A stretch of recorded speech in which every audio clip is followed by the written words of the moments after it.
নমস্কার বন্ধুরা, tasty food কিচেনে তোমাদের স্বাগত। দেখো আজকে একটা কাঁকরোলের রেসিপি করব, নিরামিষ, জাস্ট দুর্দান্ত। এরকম কাঁকরোল তো ভাজা সবাই খেয়েই থাকো, কিন্তু এই রেসিপিটা একটু করে খাবে, জাস্ট একদম ফাটাফাটি। এটা দিয়ে কিন্তু এক থালা ভাত একদম খেতে পারবে। তার জন্য দেখো আমি 300 গ্রাম মতো কাঁকরোল নিয়েছি, আর কাঁকরোলটাকে এরকম মোটা মোটা করে চাকচাক করে কেটে নিয়েছি। এরপর আমি দিয়ে দেবো কড়াইতে তেল।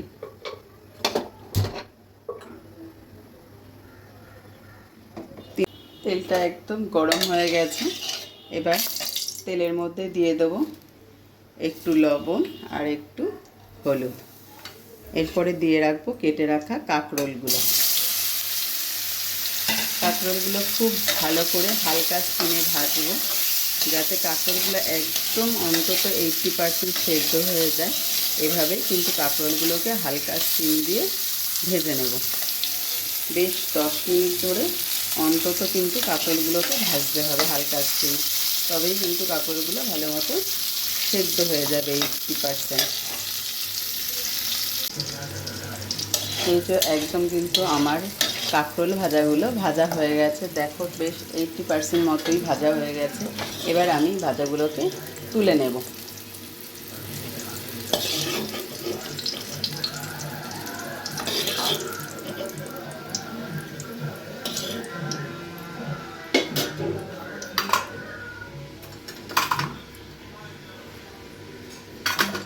কড়াইতে দিয়ে দেবো একটু কালো জিরে ফোড়ন, আর তার সাথে একটা লঙ্কা ফোড়ন।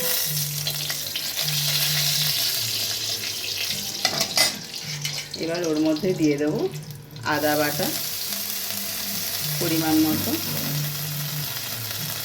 মতো হলুদ, পরিমাণ মতো একটু লবণ,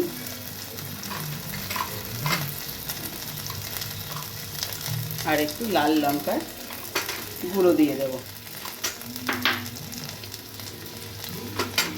একটু লাল লঙ্কার গুঁড়ো দিয়ে দেব।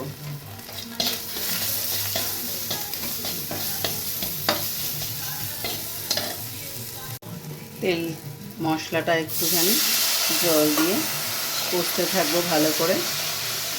তারপরে এর মধ্যে মেন যে মশলাটা, সেই মশলাটা আমি করে নেব। এটা হতে হতে মেন যে মশলা সেটা আমি দেখো সাদা সর্ষে আর পোস্ত, এটাকে আমি খুব ভালোভাবে বেটে নেব। আর বাটার সময় আমি এর মধ্যে দিয়ে দেবো অল্প পরিমাণে একটু লবণ। লবণটা দিলে তাহলে সর্ষেটা কোনো সময় তেতো হয় না, তার জন্য একটু লবণ দিয়ে দেওয়া। মশলাটা আমি বেটে নিলাম। এদিকে আমার মশলাটা কিন্তু দেখো একদম তেল ছেড়ে দিয়েছে, জাস্ট দেখতে একদম খুব একটা সুন্দর হয়েছে। এবার আমি এর মধ্যে দিয়ে দেবো মেন যেটা মশলা, সর্ষে আর পোস্ত বাটা হয়ে গেছে। এবার এটা আমি দিয়ে দেব। 2-3 মিনিট ধরে এই সর্ষে বাটাটাকে একটুখানি আমি মশলাটার সাথে কষবো।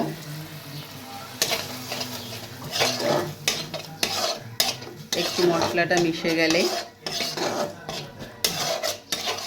2-3 মিনিট একটুখানি কষেই আমি ভেজে রাখা কাঁকরোলগুলো দিয়ে দেব। মশলাটা দিয়ে কিন্তু একটা তেল বেরিয়ে এসেছে। এবার আমি আমার ভেজে রাখা কাঁকরোলগুলো দিয়ে দেব। দিয়ে আরও 2-3 মিনিট একটুখানি কষিয়ে নেব, যাতে কাঁকরোলের মধ্যে মশলাগুলো ভালো করে লেগে যায় এরকম। তারপরে আমি এটার মধ্যে জল দিয়ে দেবো। জলের পরিমাণ কিন্তু একদম বেশি দেব না, একদম গামাখা হলেই এটা খেতে খুব টেস্টি। একদম দেখবে খেয়ে তোমরা অবশ্যই দেখবে হাতের আঙুল চাটবে, এত সুন্দর একটা রেসিপি হয় এটা। নিরামিষ রেসিপি না খেলে তোমরা বুঝবে না। দেখো চিনি দিয়ে দিলাম, জাস্ট একবার যদি খাও খেলেই বুঝবে যে রেসিপিটার টেস্টটা খুব খুব খুব সুন্দর। কাঁকরোল তো আমরা ভাজা সেদ্ধ খাই, কিন্তু এইভাবে রেসিপি করে একবার অতি অবশ্যই খেয়ে দেখো। এবার আমি এর মধ্যে 1/2 গ্লাস মতো জল অ্যাড করে দেব।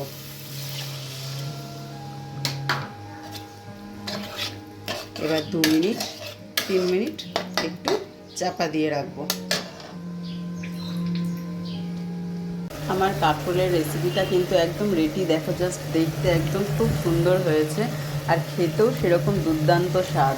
এবার এটা আমি প্লেটে সার্ভ করে দেব। দেখো বন্ধুরা, রেসিপিটা কিন্তু আমার একদম রেডি, জাস্ট দেখতে একদম ফাটাফাটি আর খেতে কিন্তু সেরকম অসাধারণ সুন্দর। অতি অবশ্যই তোমরা এই নিরামিষ রেসিপিটা কাঁকরোলের করে খাবে আর কমেন্ট আমাকে জানাবে তোমাদের কেমন লাগলো। ফেসবুকে দেখলে আমার ফেসবুক পেজটা ফলো করে দেবে, আর ইউটিউবে দেখলে একটা সাবস্ক্রাইব করে দেবে নতুন ভিডিও পাওয়ার জন্য। থ্যাংক ইউ বন্ধুরা।